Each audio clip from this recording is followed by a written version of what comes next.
வணக்கம் Pasumalai Sasikumar YouTube channel நேயர்களே. இன்றைய தினம் நமது நடிகர் சதீஷ்குமார் அவர்களை இரண்டாவது பாகம் பேட்டி எடுக்கவிருக்கிறோம். இன்னும் ஒரு சில மணித்துளிகள்ல அதை பார்ப்போம். வணக்கம் திரு சதீஷ் அவர்களே. வணக்கம். வணக்கம். வணக்கம் நடிகர் சதீஷ் அவர்களே. உங்களிடம் ஒரு அருமையான கேள்வியை கேட்கலான்னு இருக்கேன். நீங்க இந்த சினிமா துறையில நடிக்கணும்ன்ற ஆர்வம் ஆசை உங்களுக்கு சின்ன வயசுல இருந்தே வந்ததா, இல்லைன்னா சமீபத்துல இந்த ஆசை வந்ததா? அதை பத்தி நம்ம நேயர்களுக்கு கொஞ்சம் விளக்கமா சொல்லுங்க. எனக்கு இந்த ஆசை சின்ன வயசுல இருந்து இருந்துச்சு. ஏடா அடிக்க போறேன் நினைச்சு இருந்தேன். ஆனா இந்த வெளியோட கவிதை மூலியமா எனக்கு ஒரு பெரிய வாய்ப்பு கிடைச்சிருக்கு. இதுவே எனக்கு பெரிய சந்தோஷம். ஆண்டு முன்னேற்றத்துல பெரிய சந்தோஷம் எனக்கு. இந்த படம் உங்களுக்கு எத்தனாவது படம்? இந்த படம் என்னோட முதல் படம், வெளியோட கவிதை. இந்த படம் மூலியமா தான் நான் முதல் திரையில வரேன். இதுதான் என்னோட முதல் படங்க. இந்த வெளியோர கவிதை திரைப்படம் தவிர வேற ஏதாவது படம் உங்களுக்கு புக் ஆயிருக்கா சதீஷ் அவர்களே? வெளியோட கவிதை படம் மூலியமாக டைரக்டர் சார் இந்த நடிப்பை பார்த்து எனக்கு இன்னொரு வாய்ப்பு தாரேன்னு சொல்லியிருக்காப்புல. இன்னொரு படம் வாய்ப்பு இருக்கு எனக்கு.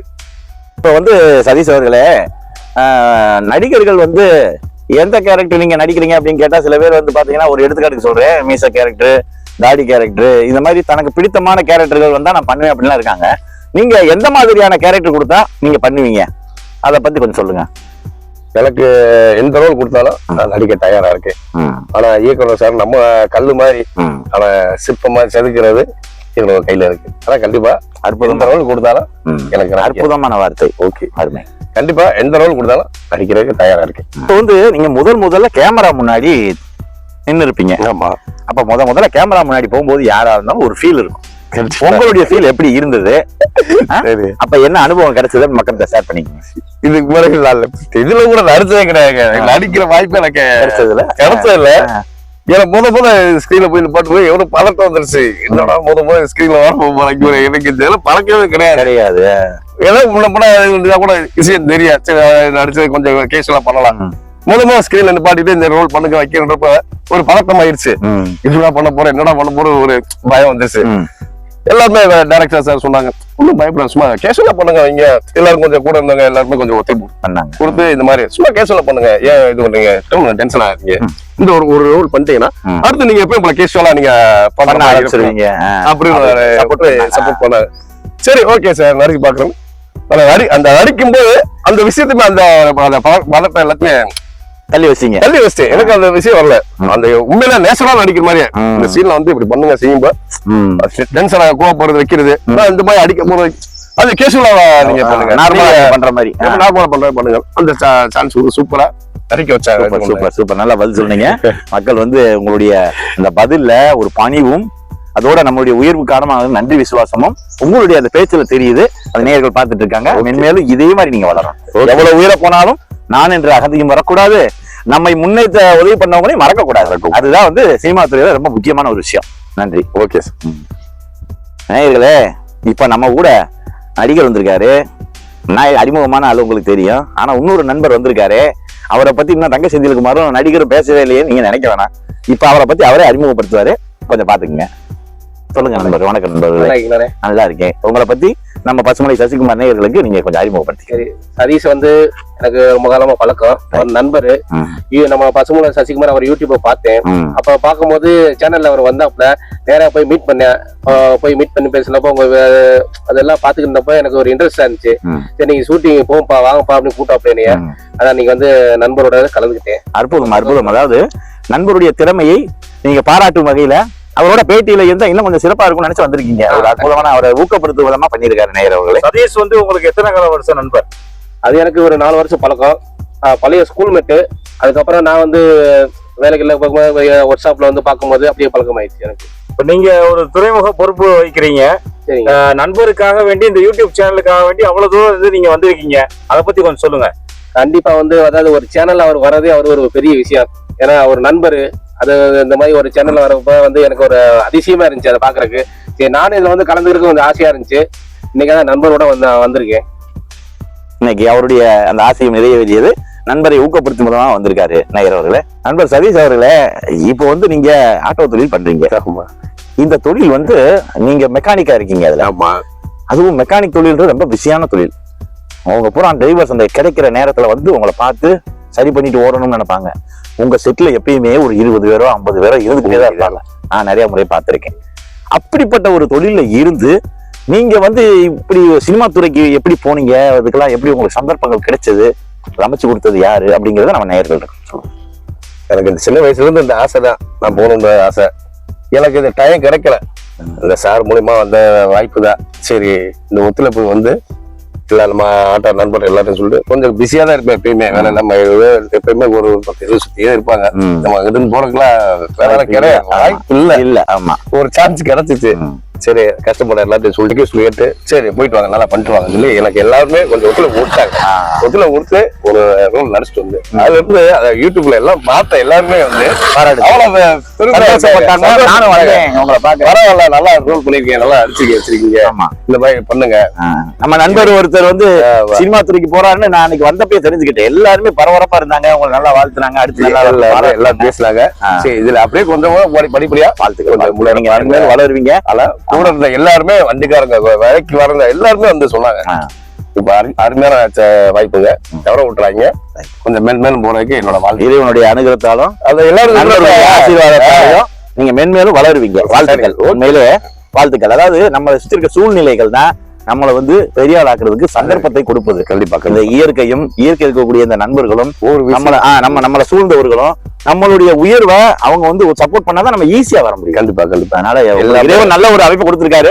அதான் உண்மை. ஒவ்வொரு இடமும் ஒவ்வொரு இது எல்லாமே ஒரு அனுபவம் தான். ஒரு ஷாப்ல இன்னொரு அனுபவம், சினிமா துறையும் ஒரு அனுபவம், கத்துக்கணும். இது அதுல ஒரு ஆர்வமா இருந்தேன். சினிமா துறை இதுல ஒரு சினிமா துறையில ஜாம்பவான்கள் இருக்காங்க, அவங்க எல்லாம் நம்ம கத்துக்கணும். கத்துக்கணும். நம்ம இப்பதான் போயிருக்கோம், நிறைய கத்துக்கணும். அது வந்து நீங்க இந்த வெளியோர கவிதை திரைப்படத்துல நடிச்சிருக்கீங்க. அது அந்த பேட்டி, முதல் பேட்டி வந்து நம்ம பசுமலை சசிகுமார் யூடியூப் சேனல்ல வந்திருக்கு. அதுல நம்ம நண்பர்கள் மக்களுடைய வரவேற்பு எப்படி இருந்துச்சு, லைக் கமெண்ட்ஸ் எப்படி போட்டாங்க, உங்களுக்கு ஆதரவு கொடுக்குறாங்களா அப்படிங்கறத நீங்க நேர்கிட்ட சொல்லுங்க. இந்த வீடியோ பார்த்து வீடியோ வந்திருந்தது எல்லாருமே லைக் கமெண்ட் நிறைய கொடுத்தாங்க. எல்லாருமே எனக்கு ஒரு ஆர்வத்தை கொண்டு வந்தாங்க. நிறைய பார்த்து எல்லாருமே போன் பண்ணி கூட பேசி பரவாயில்ல சூப்பரா பண்ணுவீங்க, இது பண்ணிருக்கீங்க, இதே மாதிரி நல்லா பண்ணுங்க வைங்க அப்படின்னு எல்லாருமே கொஞ்சம் ஒரு வாழ்த்து சொன்னாங்க. எனக்கு ரொம்ப பெருமை. அதாவது ஒரு ஷாப் லைன்ல மெக்கானிக் அந்த டூல்ஸ் எல்லாத்தையும் அதையே பார்த்து இது பண்ணி நம்ம இது கூட போய் பேசிக்கிறேன், இது பண்ணிக்கிறேன், அந்த இதுலயே பேசிக்கிறேன்னு எனக்கு இந்த வாய்ப்பு கொடுத்து நான் இந்த இதுல ஏதோ ஒரு மூலையில இருந்தேன். ஒரு மெக்கானிக் ஒரு ஷாப்ல ஏதோ ஒரு மூலையில இருந்தேன். ஒரு உலக அளவு கொண்டு போய் வச்சது இந்த யூடியூப் சேனல். நம்ம நண்பர்கள் மூலியமா கொண்டு போய் உலக லெவலில் எனக்கு கொண்டு வந்துட்டாங்க. மென்மேல வளருக்கு நீங்க தான் எனக்கு வாய்ப்பு கொடுக்கணும். வாய்ப்பு கொடுங்க. இல்ல இயக்குனர் சார் யாரையாவது என்னோட நடிப்பை பார்த்து ஏதாவது நடிக்க வாய்ப்பு கொடுத்தீங்கன்னா எனக்கு ஸ்கிரீன் நம்பர் போட்டு எனக்கு கனெக்ட் பண்ணுங்க. ஓகே ஓகே, கட்டாயமா உங்களுக்கு மேல மேல வாய்ப்புகள் கிடைக்கும். திறமைக்கு வந்து திறமைக்கு ஏத்த இடம் கட்டாயம் கிடைக்கும், இறைவன் கொடுப்பாரு. நீங்களும் உங்களுடைய அடுத்த படத்துல இதை காட்டில நல்ல முறையா அவங்க டைரக்டர் சொல்லி கொடுக்குறது, படத்துல நம்ம நடிக்கிறதெல்லாம் இம்ப்ரூவ் பண்ணுங்க. நீங்க மென்மேலும் வளரணும். அப்படிங்கிறதுனால Pasumalai YouTube channel, Sasikumar YouTube channel வந்து உங்களுக்கு எப்பயுமே ஒரு ஆதரவா இருக்கும். சதீஷ் அவர்களே, ஒரு முக்கியமான கேள்வி கேட்கணும். சொல்லுங்க, உங்க வீட்டுல நீங்க சினிமால வந்து நடிக்கிறதுக்கு எப்படி ரியாக்ஷன் இருந்தது அப்படிங்கறத நீங்க நேரத்தை சொல்லி ஆகணும். முத வீட்டுல போய் சொன்னேன், ஏங்க அது மாதிரி நடிக்க போறேமா, சரியா போயிட்டு வாங்க. என்ன வேற எதுவுமே சொல்லல அவங்க. என்னங்க உற்சா விட்டு போறேன் வைக்கிறீங்க, இந்த மாதிரி எங்க எந்த வார்த்தையுமே சொல்லல. சரி போங்க, ஒரு வாய்ப்பு சப்போர்ட் பண்ணாங்க. Very good very good. போய் அடிச்சு காமிச்சு இந்த யூடியூப் சேனல்ல போய் பார்த்து இது பண்ணதுக்கு அப்புறம் வந்து அதாவது எங்க சொந்த வந்தோம், என் பழக்க வழக்கம் எல்லா லைன்லயும் சுத்திருச்சு. எல்லாருமே என் பழக்க வழக்கமா இருந்தாலும் சரி, சொந்த வந்தமா இருந்தாலும் சரி, எல்லாருமே வந்து நடிகரா பார்க்க ஆரம்பிச்சாங்க. ஆமா, நீங்க சொல்ல மாதிரி சதீஷ் மெக்கானிக் போய் சதீஷ் நடிகரா இறைவன் வந்து எப்ப எந்த நேரத்துல எதை கொடுக்குறான்னு தெரியாது. அதை நம்ம வாங்கிக்கிட்டு அதுல சிறப்பா போறதுக்கு நம்ம தயாரா இருக்கணும். உங்களுக்கு இப்ப இறைவன் இந்த கேட்டகரியில நடிகர் அப்படிங்கிற வாய்ப்பு கொடுத்துருக்காங்க. சொந்த வந்து எல்லாருமே இருந்துச்சு, யாராவது எப்போ சட்டம் போட போய் இதுக்கு தேவையில்ல முளை போட்டு போய் அங்க போற வைக்கிற எல்லாம் சட்டம் போட இருந்துச்சு. யாருமே இந்த வார்த்தை சொல்லல. அற்புதம், எதுவுமே சொல்லல. பரவாயில்ல, இந்த வாய்ப்பு கிடைக்கிற பெரிய விஷயம். அவங்க வாய்ப்பே கிடைக்காம வந்து எல்லா இது நம்ம பண்ற வைக்கிறாங்க, சான்ஸ் கிடைக்காம தெரியாது. உனக்கு அந்த வாய்ப்பு தேடி வந்திருக்குன்னா நீ அடுத்து எப்படி சொல்லு, நல்லா வருவேன், நல்லா வரணும், நல்லா வரணும். நீ அடுத்தது மென்மேலும் போறதுக்கு என்னோட வாழ்த்துக்கு வந்து எல்லாருமே எனக்கு அப்ப உங்களுக்கு சப்போர்ட் அதிகம். வீட்டு சைடு இருக்கு, பழக்கம் சொந்த வந்து எல்லாருமே வந்து என்னை யாருமே எதுவுமே குறை சொல்ல, எல்லாருமே வந்து என்கரேஜ் பண்ணி தான் இந்த மாதிரி சொல்லலாம். சரி நல்லா மேல்மேலும் இந்த சான்ஸ் வச்சு நீ அதிக படிப்படியா போ. அடுத்தது போயிருவேன், அடுத்த லெவல் போயிருவேன். கட்டாயமா போவீங்க, வாழ்த்துக்கள். இந்த தொழிலை விட்டுறாத. இது ஆமா. ஆமா. சுவர் போட்டது தொழில விடக்கூடாது, தொழில் நம்மளுடைய முயற்சி அதுல இருக்கணும். அதையும் பாரு, சான்ஸ் கிடைக்கும் போது அதை போய் பாரு. இது வேலை இருக்கும்போது வேலையை பாரு. Super super. 2025ல இந்த படம் வந்து வெளியோர கவிதை ரிலீஸ் ஆக இருக்கு. அந்த படத்தை பத்தி நம்ம நேயர்களுக்கு என்ன சொல்ல விரும்புறீங்க நீங்க இந்த நேரத்துல? 2025ல வெளியோர கவிதை திரைப்படம் வெளியாக இருக்கு. அந்த படத்தை இப்ப வர சமுதாயத்துல வந்து ஒவ்வொரு படம் ஒவ்வொரு மாதிரி போயிட்டு இருக்கு. இயக்குனர் சார் அந்த விஷயத்துல ஏதோ ஒரு விஷயம் சொல்ல வர. கட்டாயமா அந்த படத்தை வந்து குடும்பத்தோடு போய் பாத்தீங்கன்னா கான்செப்ட் புரியும். நான் நடிச்ச ரோல் வந்து ஒரே ஒரு ரோல். அந்த ரோல்ல வந்து நடிக்கும் போது வந்து என்ன கான்செப்ட் ஒரு விஷயம் கொண்டு வராங்கன்ற விஷயம் நல்லா தெரிஞ்சு போச்சு. சரி, இந்த விஷயம் தெரியலாம், போய் நடத்த படத்தை பார்த்தாதான் அவங்க ஆர்வம் வரும், நேயர்களுக்கு அந்த ஆர்வம் வரும். கண்டிப்பா ஆர்வம். என்னமா எப்படி எப்படியோ படம் வந்து நீங்க சொன்ன மாதிரி சமுதாயத்துல இந்த நிறைய கருத்துக்கள் வருது. அதாவது ஒரு பானையில வந்து தண்ணியும் கிடக்கும், தூசியும் கிடக்கும். அந்த தூசியை எடுத்து போட்டுட்டு மக்கள் வந்து தண்ணியை குடிக்கணும், இல்ல அதை வடிகட்டி சூடு பண்ணி குடிக்கணும். ஆனா மக்கள் வந்து எல்லாத்தையும் அப்படியே சாப்பிட்டாங்கன்னா சமுதாயத்துடைய சீர்கேடுவுக்கு வழிகூடதா போயிடும். அந்த மாதிரி யாரையும் நம்ம தப்பா சொல்ல விரும்பல. அவங்களுடைய பார்வையில சமுதாயம் அப்படி இருக்கு அப்படிங்கிறத காமிச்சிருப்பாங்க. ஆனா இந்த படத்துல சமுதாயத்துல மக்களுக்கு தேவையான விஷயம் அதுல இருக்கு. கண்டிப்பா இருக்கு. சார் ஏதோ ஒரு முக்கியமான கான்செப்ட் சொல்றாரு அப்படின்னு சொல்றீங்க. கண்டிப்பா. ஆமா நேயர்களே, கண்டிப்பா அவர் சொன்ன மாதிரி படத்தை பாருங்க. நடிக்கும் போது வந்து நடிச்சுக்கிருந்தேன். என்னோட நடிப்பை பாராட்டி எனக்கு ஒரு விருது கொடுத்தாங்க. அருமை அருமை. முதல் படத்திலே விருது. ஆமா, சூப்பர். பெரிய வெற்றி படிக்கட்டு, முதல் படிக்கட்டு, படிக்கட்டு, முதல் விருது எனக்கு. முதல் நடிகர் விருது கொடுத்து முதல் விருது ஊக்கப்படுத்தி அருமை அருமை. இப்ப 2025ல இந்த படம் ரொம்ப அமோகமா வருது, ரிலீஸ் ஆகுது. அதனால நேயர்கள் அனைவரும் இந்த படத்தை பார்த்து அந்த படத்தை ஒரு வெற்றி படமா ஆக்க வேண்டியது நேயர்கள் உங்க கையில இருக்கு. அதனால உங்களுக்கு எங்களுடைய மனமார்ந்த நன்றியை தெரிவித்துக் கொள்கிறோம். நன்றி.